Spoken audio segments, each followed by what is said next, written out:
Good morning, everyone. A good Moyed. We are continuing here in the words of Rabbi Yamin Force, the laws of KASHRUS, still in the halachas of Tevilas Kelim, those vessels that need to go to the mikvah.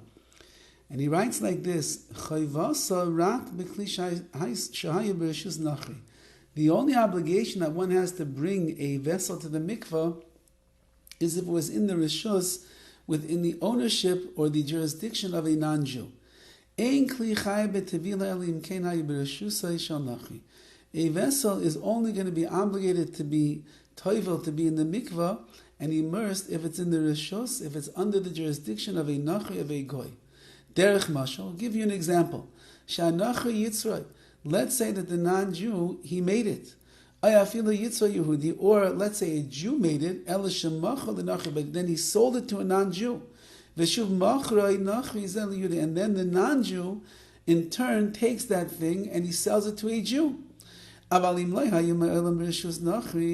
if this vessel was never within the possession of a non-Jew, then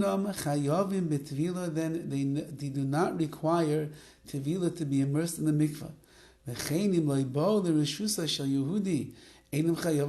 So too, if it remains in the jurisdiction, in the possession of the goy all the time, it never makes it into the hands of the Yehudi to the Jew. It also does not require tevilah. A Jew doesn't have to go into the non-Jewish house or store and take his kelim, his vessels, and be toivel them u'kamoshi yizbayah, like we're going to explain.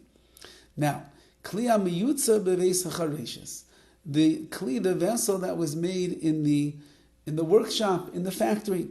If you buy a vessel that was made in a Jewish factory, it does not require tevilah, it doesn't have to go to the mikvah. Even if the workers in that factory are not Jewish, as long as it's owned by a Jew, that's what counts. So to the opposite. If you have a vessel made in a non-Jewish factory, and let's say all the workers in that factory are Jewish, so their hands are shaping and forming the kli, the vessel, it doesn't matter, since that it's owned by a non-Jew, it requires tevilah. However, when we say that you don't have to take it to the mikvah, which means it was made by a Jew, and now it ends up in the hands of a Jew, that's as long as it was sold by a Jewish store owner.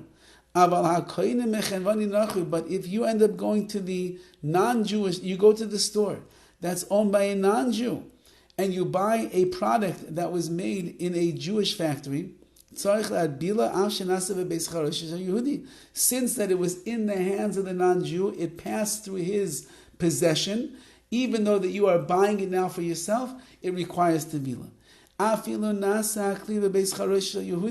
Even if it was made in the Jewish factory, and it was sold in a Jewish store, nevertheless, which means like the wholesaler, who ends up buying it from the factory. So you have the Jewish factory owner, sells it to, like, we'll call it a broker in between, and the broker then sells this to the Jewish store owner. If the broker in between was a non-Jew, since that it came at a certain point into the possession of a non-Jew, and now it's transferring once again into the hands of a Jew, it still requires tevilah, which would mean that this is going to be very difficult to know. You're going to have to do a little bit of research. For example, you go to the Jewish markets and you buy these hot water urns that say no tevilah necessary. Why? Because it was made in a Jewish factory. The store owner is a Jew. You're going to have to find out to make sure that when from the Jewish factory till it gets into the Jewish store owner's hands, you have to make sure that the broker in between, who is connecting the factory owner with the Jewish store owner and making the sale, you have to make sure that those hands are Jewish hands as well. Otherwise, it would be considered to be within the possession of the Jew, of the non-Jew, and then it would require tevilah immersion in the mikveh afterwards. So food for thought. something to look into, and have a wonderful day and a wonderful night.